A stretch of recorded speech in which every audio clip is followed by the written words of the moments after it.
Well, I beat the game. Look at this. And if you're any kind of ARPG enthusiast, you're gonna be like, what do you mean you beat the game? You just beat the tutorial. You barely started. What do you mean? Well, I disagree. Because you see, I bought this game, this open world action game, and I played it on like the veteran difficulty because I'm good at games like that, and I did all the quests I could find, all the dungeons and all of that, and everything, and then I beat the final boss, and all of that took me something like 60 hours, which is a decent, good time for an open world game until you can complete it. So yeah, sure, there's the new game plus and whatever, but I beat the game. No? What I mean by this is, all the real ARPG players have been like playing just the end game since like the first week and bitching about how there's nothing to do, and I'm not sure that the game on launch is supposed to be for them. Like, the first season is, I think, scheduled to launch like just a month and a half after launch, like July or something, which may or may not be when this video actually is released. And I don't think that the launch is for the hardcore players. The seasons will be for the hardcore players. That's the launch is for everyone who just saw this super popular game and decided to play it. And so I think most people who actually bought Diablo will play it maybe not quite like I did, but closer to what I did than what everyone on Reddit and Twitch and YouTube's doing.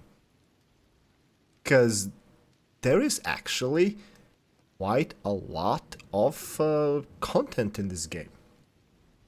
If you don't just rush to the end and then bitch about not having enough ways to get XP to get to level 100 quickly. As if getting to level 100 is the goal of the game. No, the goal of the game is to beat the final boss. Yeah, I know what you mean, but for most games. Yeah, there we go. So I'm gonna review the game with this viewpoint in mind, that I just played through it on the veteran difficulty, the first one available to me, and did everything I could in the game.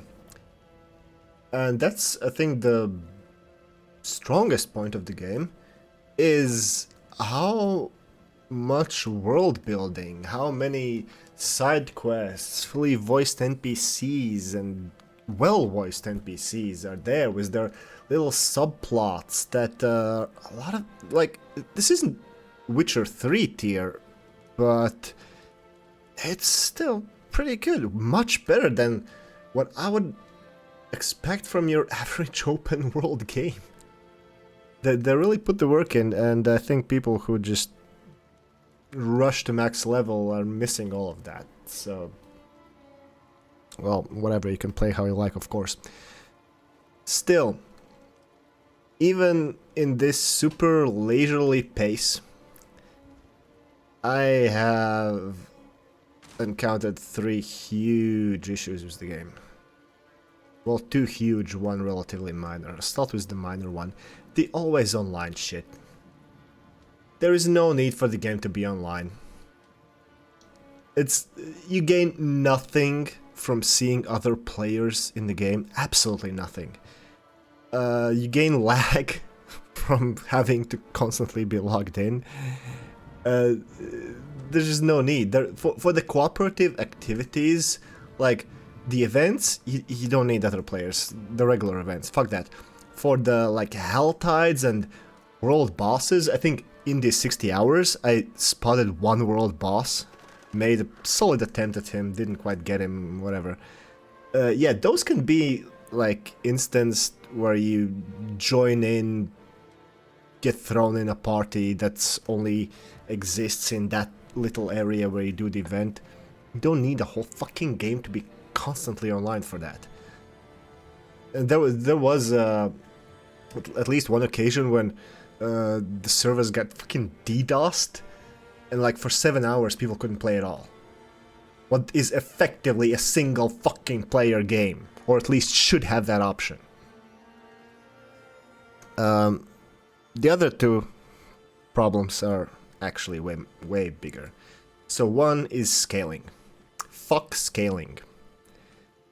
It totally destroys the feeling of power progression, which should be the fucking core of an ARPG.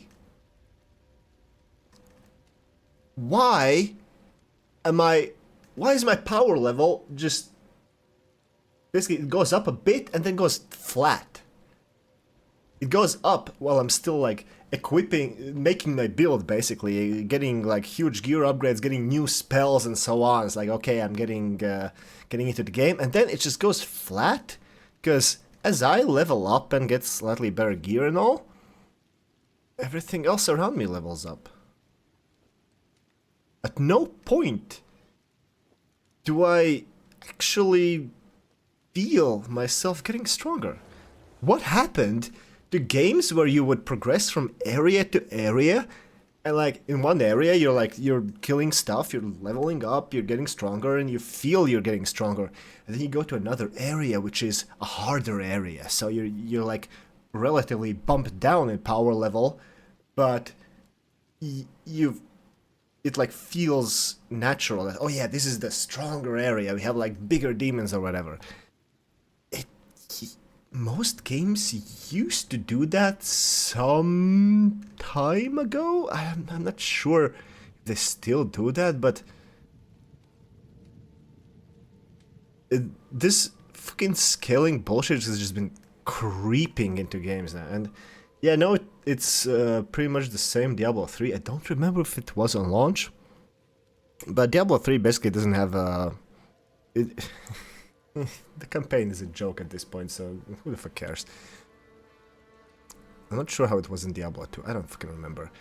I just know that I just played 60 hours of Diablo 4, and I didn't feel like I got stronger through most of it, even though I leveled all the way up to 58.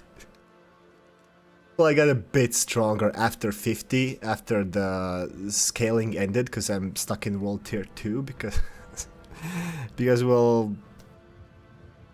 That's how the game's made. And yeah, I've heard from the true players at the endgame that it gets incredibly bad once you're past level 80. That you basically don't get stronger after level 80, because you get all your best gear by that point.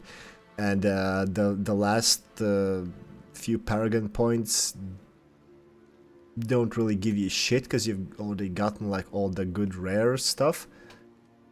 And you just kind of slowly get weaker. Yeah, they're just fucked. There should be challenges waiting for you past the level 80 that you need the higher level for, not just everything you've already been doing leveling up past you. And same up to level 15, the regular campaign in World Tier 2. They should just be moving from region to region, with each next one being harder. And if you want to go there under leveled, you should be able to. You should be able to like bang your head against the mobs if you like it. Or you could over level and just rush through them. However you feel like.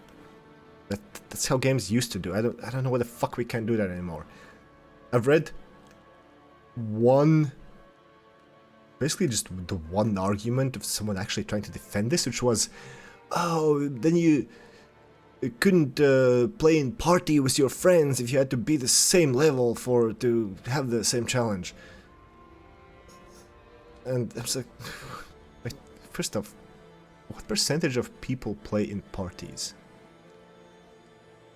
Also, why not only apply it in a party then?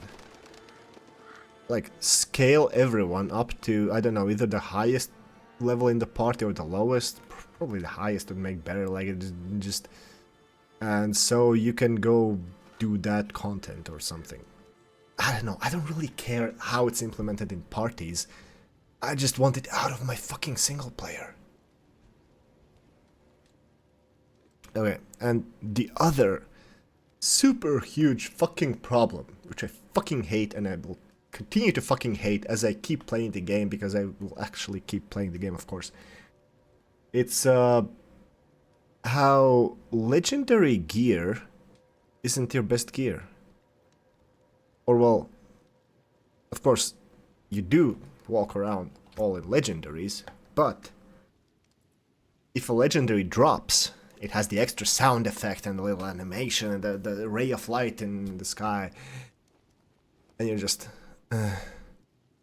because you know it's gonna be shit.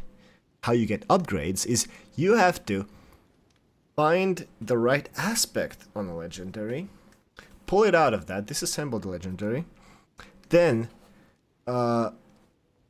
sort through hundreds of bullshit yellows to find one with good stats, combine that with that legendary aspect, and boom, there's your best in slot item. Who thinks this is a good idea? I don't want to look at all those fucking yellows once I have decked myself out in legendaries. Why do I have to do that? I want to go I want to go kill monsters. Why do I have to look at 50 billion yellows? That's like leveling gear.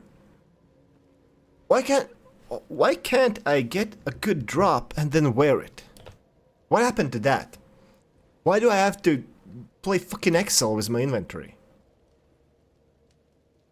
So yeah, I think that's just see what they were going for, and I think it could have worked if it was a way to keep aspects that are crucial to your gear,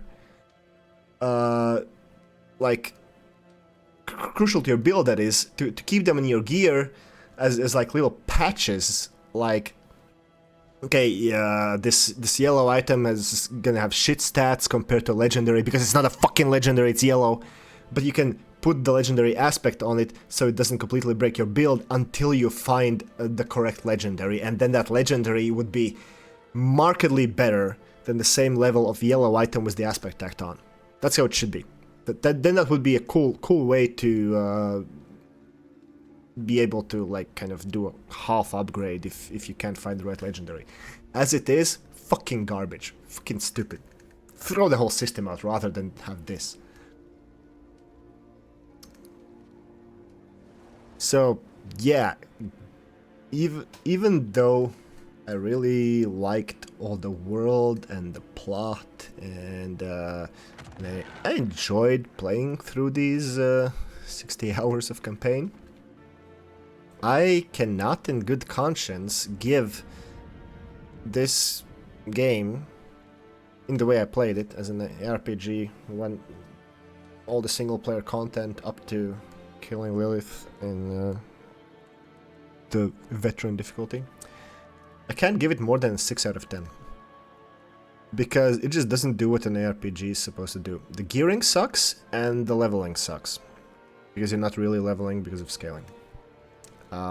So yeah, even though it's very pretty, the music is awesome, the voice acting is great, the cinematics were cool, the writing was mostly good. There are some plot holes in the main plot, but it's no worse than most games. Yeah, even though I really liked all of that, yeah, no, this is still a 6 out of 10 single player RPG campaign experience. ARPG. Yeah. Well. Oh, one more point. People are bitching about mob density. And they're tying it to like, oh, you can't get enough XP. I actually like the lower mob density that I've had so far compared to games like Path of Exile. Because, I don't know, I never liked that style of like huge piles of mobs just coming at you. Like the, what were those similar cube things in Lost Ark? It was the cube. Not the cube, somewhere, the nightmare dungeons, I don't know, some kind of shit where you just get swamped in enemies, which, sure, it can be fun for a while, but it just gets old really fast. I don't know. I rather like the mob density I've seen so far. Sure, there have been some very dead spots, and there have been some very dense spots, and that's how it should be. You know, keep it going up and down, so if you can't hold it at 100% the whole time, it won't feel like 100% anymore. So yeah, those complaints are bull. Okay, that's it. That's all I gotta say about about the campaign.